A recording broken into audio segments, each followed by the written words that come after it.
ان نشانیوں میں ہمارے کلام کو سننے والا بھی وہی تھا اور ہماری ذات کبریا کو دیکھنے والا بھی وہی تھا۔ یہ نہ اس طرح براہ راست کسی نے اور نے سنا وہاں لامکان کی بلندیوں میں، نہ سنا نہ دیکھا، صرف ایک ہی آنکھ تھی جو کان سن بھی رہے تھے اور آنکھیں دیکھ بھی رہی تھی۔ یہ لنور یوم آیاتنا کہ ہم اپنی نشانیاں دکھلانے کے لیے، میں نے پس منظر میں آپ کو بتایا تھا کہ بڑی تکالیف مصائب سے آقا علیہ السلام کو گزارا گیا، اور جب یہ ساری تکالیف کے مرحلے طے کرا لیے تو پھر فرمایا کہ جبریل امین جائیں ذرا میرے محبوب کو آپ کے قلب انور پر بوجھ ہے، تو ان کو ہماری بارگاہ میں تجھ کو احتشام کے ساتھ جلوسوں کی شکل میں لے کے آئیں تاکہ ہم اپنے محبوب کو اپنی نشانیاں دکھائیں گے تو سارے غم بھول جائیں گے۔ فَأَوْحَىٰ إِلَىٰ عَبْدِهِ مَا أَوْحَىٰ، اللہ نے وحی فرمائی اپنے بندے کی طرف جو وحی فرمائی۔ وحی کا بیان تو کیا لیکن وحی کیا تھی یہ نہیں بتایا، کیونکہ وہ راز و نیاز کی باتیں جو اپنے محبوب سے فرمائی وہ کرنے والا جانے یا سننے والا جانے، اس لیے پتہ نہیں کتنی حقیقتیں ہیں۔ الف لام میم یہ بھی قرآن کا حصہ ہے، حروف مقطعات قرآن مقدس کی کئی سورتوں کے پہلے آئے ہیں، لیکن کسی مفسر نے ان کا معنی بیان نہیں کیا۔ تو جس نے بھی بیان کیا اس کا ترجمہ کیا تو یہ کہا کہ یہ اللہ اور اس کے رسول کے درمیان راز ہیں، بھیجنے والا جانے یا جس کی طرف بھیجا گیا ہے وہ جانے، یہ کسی اور کی بات نہیں ہے۔ تو رب ذوالجلال نے ادھر لامکان کی رفعتوں میں اپنے محبوب سے کہا تھا بما اشرفو کا یا محمد، اے محمد صلی اللہ علیہ وسلم آپ کو کس نام سے پکاروں؟ میں نے کہا کہ قرآن مقدس میں آپ کے کئی نام ذکر کیے گئے، المزمل، المدثر، بالمؤمنین رؤوف الرحیم، رؤوف بھی فرمایا، رحیم بھی فرمایا، رحمت للعالمین بھی فرمایا، رسول اللہ بھی فرمایا، محمد بھی فرمایا، یہاں بے عبدہ کا۔ تو یہ آقا علیہ السلام کی عظمتوں کی انتہا ہے کہ میرے محبوب مجھے اپنا بندہ کہہ کے پکار۔ تو یعنی میری امت کا کوئی فرد اس غلط فہمی میں نہ رہے کہ عیسیٰ علیہ السلام کے ماننے والوں نے جب یا موتا دیکھی کہ عیسیٰ علیہ السلام مردوں کو زندہ کر دیتے تھے تو ان کو خدا بنا بیٹھے۔ باری تعالیٰ تو مجھے اپنا بندہ کہہ کے پکار تاکہ لامکان کی عظمتوں کا حامل دیکھنے کے بعد بھی کسی غلط فہمی کا شکار نہ ہوں، اپنا بندہ کہہ کے ہی پکار تاکہ سارے دنیا قیامت تک آنے والے اللہ کے رسول صلی اللہ تعالی وسلم کو ان عظمتوں کے باوجود اللہ کا بندہ ہی سمجھیں، اللہ نہ سمجھ لیں کہ وہ وہاں جانے والا بندہ ہے اللہ کا، ساری عظمتیں اس کی بندگی میں ہیں۔ کل کائنات کی ہر شے اللہ کا بندہ ہے، اور بندگی میں جو کمال ہے بس یہ وہ عظمت ہے جو مالک الملک نے اپنے بندوں کے لیے رکھی ہے۔ تو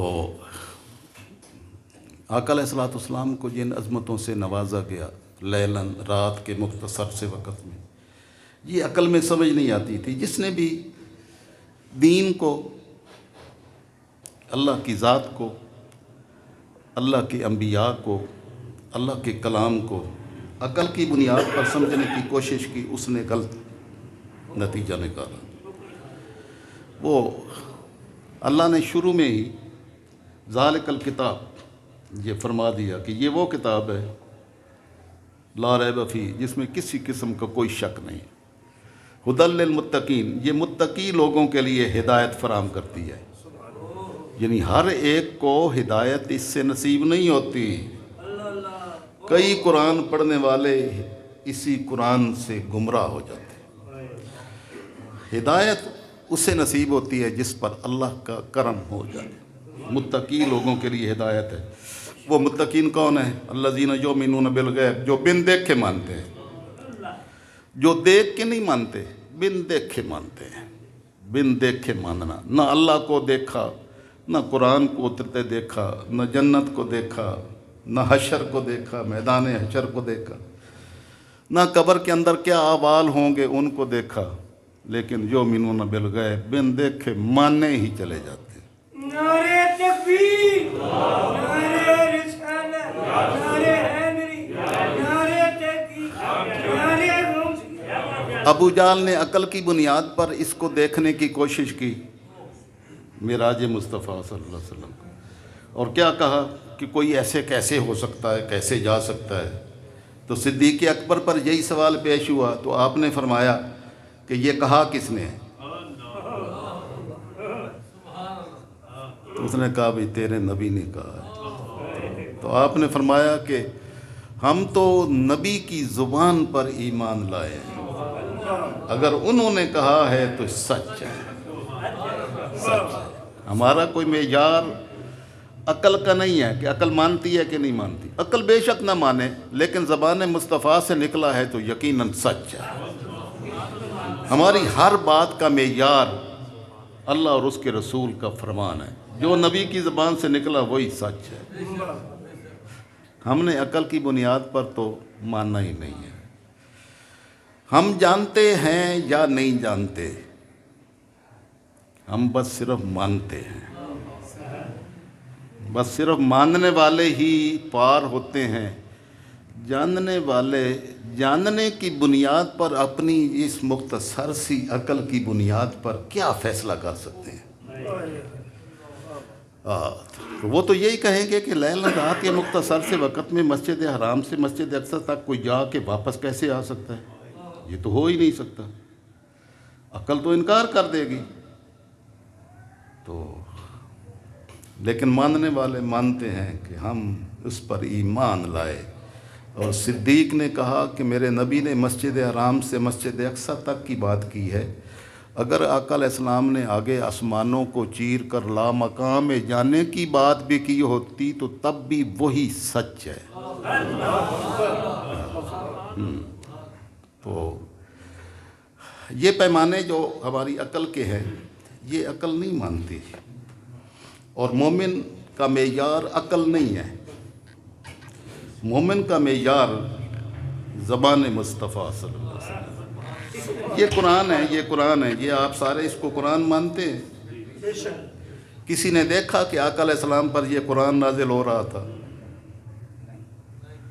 ہم نے تو نازل ہوتے ہوئے دیکھا ہی نہیں ہے۔ ہمیں جبریل امین کو بھی نہیں دیکھا جو لے کے آئے تھے۔ صحابہ نے بھی جو ہے نا، وہ بعض مقامات پر جب آقا علیہ السلام نے ارشاد فرمایا تو پتہ چلا بھی یہ جبریل تھے، ٹھیک ہے۔ لیکن جب وہی نازل ہوتی تھی تو آپ پر ایک کیفیت آ رہی ہوتی۔ صحابہ کرام فرماتے ہیں کہ ہم جان لیتے تھے کہ ابھی آقا علیہ السلام کی بارگاہ انور میں، آپ کے قلب انور پر وحی کا نزول ہو رہا ہے، لیکن نہ لانے والے کو دیکھتے تھے اور کیا اتر رہا تھا یہ بھی نہیں سنتے تھے۔ جب آپ فرماتے کہ اللہ نے یہ کلام نازل کیا ہے تو تب پتہ چلتا صحابہ کرام کو اللہ نے یہ آیات نازل کی ہیں۔ تو ان آیات کو صحابہ کرام نے مان لیا، اترتے ہوئے سنا تو کوئی نہیں تھا۔ تو صحابہ کرام نے نہیں کہا کہ بھئی یہ ہم نے تو نہیں سنی ہے۔ یؤمنون بالغیب، بن دیکھے مانتے ہیں۔ قرآن کو قرآن بھی مانا تو زبان مصطفیٰ پر ایمان لا کر مانا، یعنی یہ قرآن ہے، اس کو جتنے ماننے والے ہیں کہ اس کے قرآن ہونے پر بھی دلیل زبان مصطفیٰ صلی اللہ علیہ وسلم۔ اسی قرآن نے کہا من یعمل مثقال ذرۃ شرا یرہ، جس نے ایک ذرہ کے برابر، یہ جو اڑتے ہوئے اس میں ہوتے ابھی کوئی نہیں ذرے نظر نہیں آ رہے، لیکن اگر اندھیرا کر دیا جائے اور ایک سوراخ میں لائٹ ماری جائے یا ویسے ٹارچ آن کی جائے تو بے شمار ذرات اڑتے ہوئے آپ کو نظر آئیں گے۔ ایسا ہی ہے، اس ذرے جتنا بھی کسی نے عمل کیا تو اللہ نے فرمایا قیامت کے دن نامہ اعمال میں دیکھ لے گا. وَمَنْ يَعْمَلْ مِثْقَالَ ذَرَّةٍ شَرًّا يَرَهُ, جس نے ذرہ برابر بھی کوئی شر برائی کا ارتکاب کیا وہ بھی نامہ اعمال میں دیکھ لے گا. تو عقل کے پیمانے پہ دیکھیں تو اتنا ہر بندے کا عمل ذرہ ذرہ کسی کتاب میں لکھا ہوا درج ہو اور اس کے سامنے کھول کے رکھ دی جائے کتاب, یہ دیکھ لے میں ساری کائنات کے ایک ذرہ جتنا بھی تو نے کام کیا تو وہ ادھر درج ہے. یہ عقل میں سمجھ آتی تھی؟ نہیں نہ آتی تھی. لیکن معراج مصطفیٰ صلی اللہ تعالیٰ علیہ وسلم سے نہ ماننے والوں نے بھی سبق سیکھے. میں نے کہا کہ اس وقت تو کچھ نے تو مان لیا, یعنی مومنین تھے انہوں نے تو بلا چون و چرا مان لیا, جو مشرک تھے انہوں نے انکار کر دیا.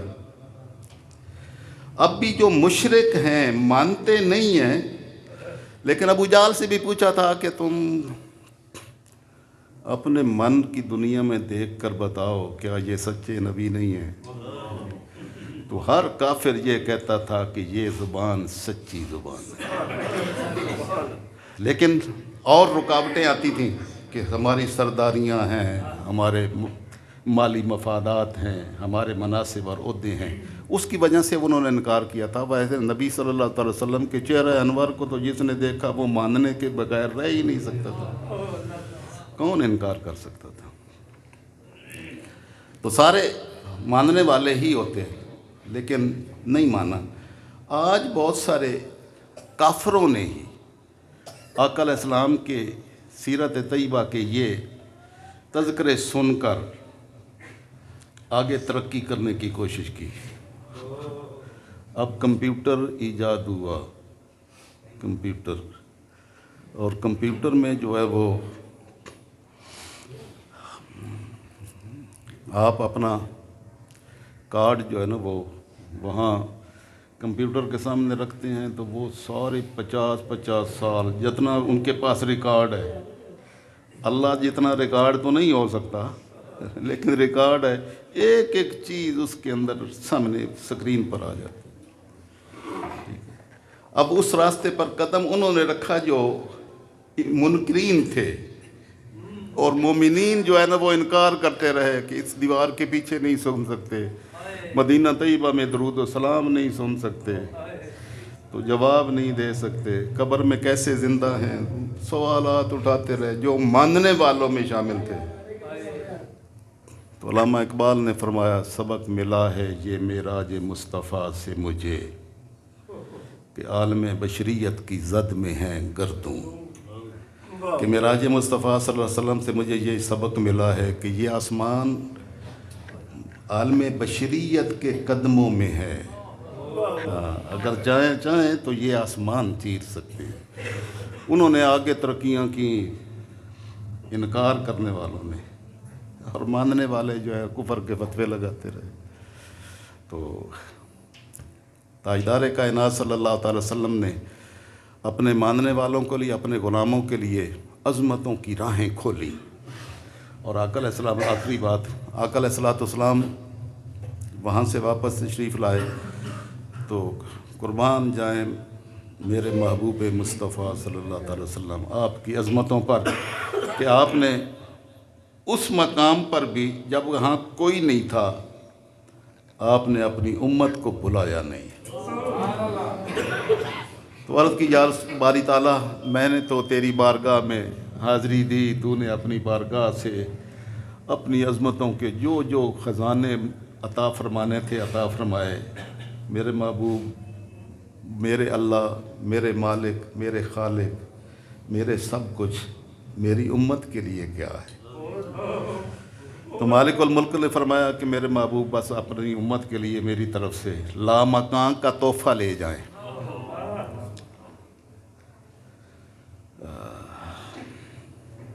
میری معراج کہ تیرے در پر پہنچا,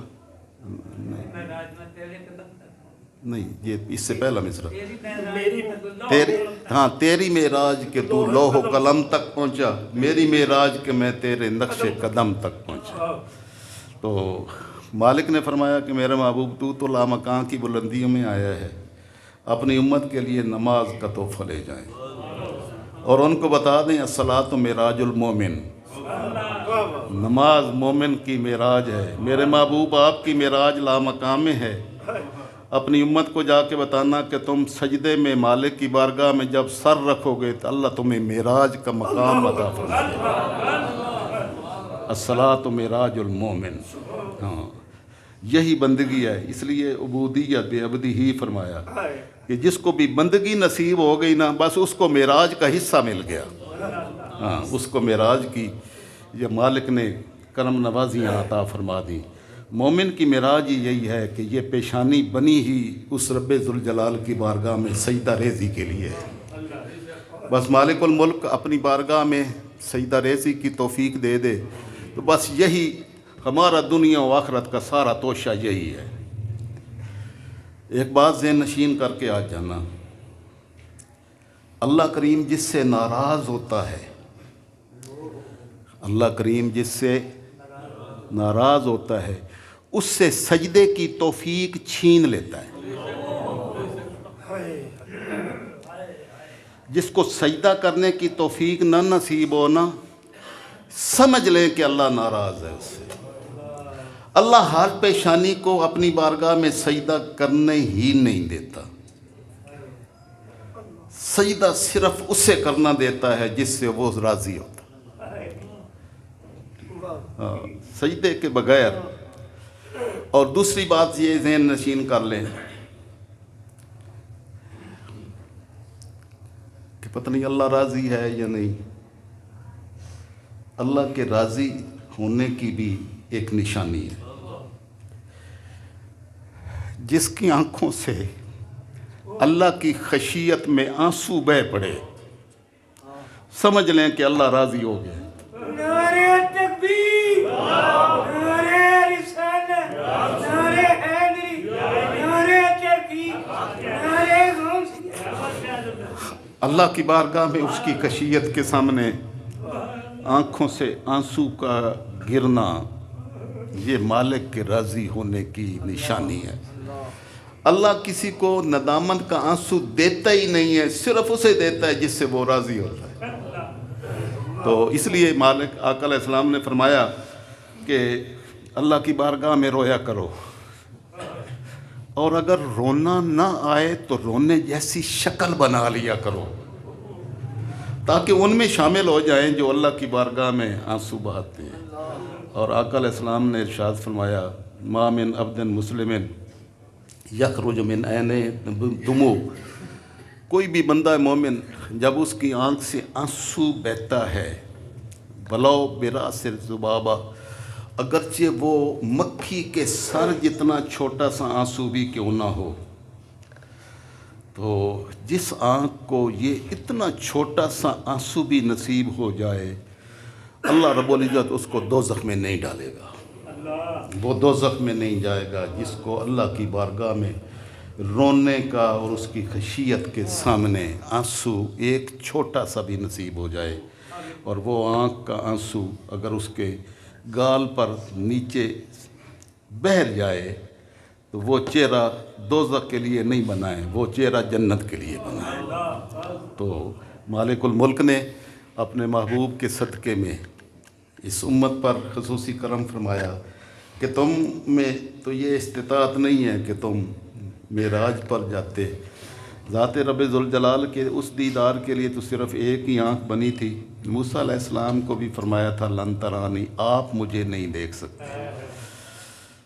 ہاں، تو اس کا مطلب ہے کہ دیکھنا تو ممکن تھا لیکن اور آنکھ نہیں دے سکتی، صرف ایک آنکھ بنی ہے جو دیکھنے کے لیے ہوئی ہے۔ تو اللہ رب العزت نے اپنے محبوب کے صدقے میں ان کے نالین پاک کی خیرات ہمیں دنیا میں یہ سعادتیں عطا کی کہ ہم اس کی چوکھٹ سے منسوب ہیں۔ ہم اس قابل تو نہیں ہیں، یہ ابھی بابر صاحب ماشاءاللہ بارگاہ اقدس کی حاضری دے کے آئے ہیں تو ہاں یہ حاضریاں اور یہ وہاں کی نسبتیں بھی ہر ایک کو نصیب نہیں ہوتی، ہاں یہ بھی صاحب نصیب لوگوں کو نصیب ہوتی ہیں۔ ہاں اللہ رب العزت ہم سب کو بھی تاجدار کائنات صلی اللہ تعالی وسلم کے روضہ انور کی زیارت کرنے کی سعادت نصیب فرمائے، اور ہر بندہ مومن کو ان آداب و لوازمات کے ساتھ حاضری کی سعادت دے جو محبوب کی چوکھٹ پہ غلاموں کو جو نصیب ہوتی ہیں۔